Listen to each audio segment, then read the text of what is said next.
मुल्क तोड़ने की कोई जमात सियासी बात करेगी और आपने देखा कि वो मुतनाज़ा ट्वीट था, उसमें एक वाज़ेह तौर पे पाकिस्तानी कौम को दोबारा से बरगलाने की कोशिश की गई और दोबारा एक 9 मई जैसा अफसोसनाक वाक़या जो है वो बर्पा करने की कोशिश की गई।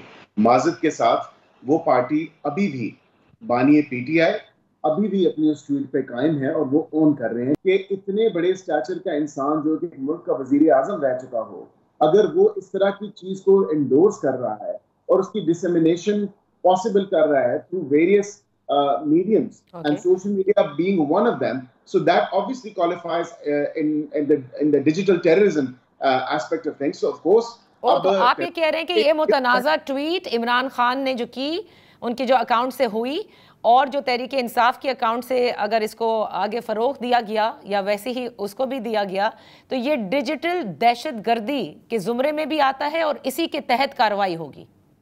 जी बिल्कुल, पीका जो हमारा एक्ट है उसके अंडर ये आ रहा है। एफआईए ने उसकी ऑलरेडी कॉग्निजेंस ले ली है।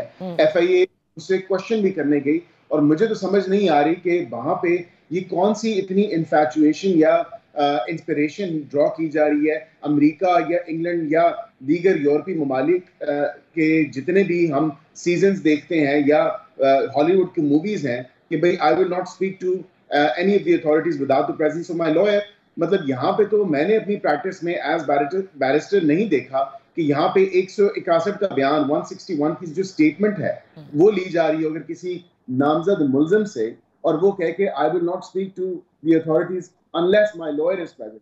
आई डोंट थिंक ये पाकिस्तान में तो ये कल्चर नहीं है। गैर कानूनी तो नहीं है ना, अगर लॉयर हो मौजूद, मतलब कल्चर नहीं है लेकिन गैर कानूनी भी नहीं है। लेकिन कानून में भी इसकी कोई जो है वाज़ेह तौर पे इजाजत भी नहीं है।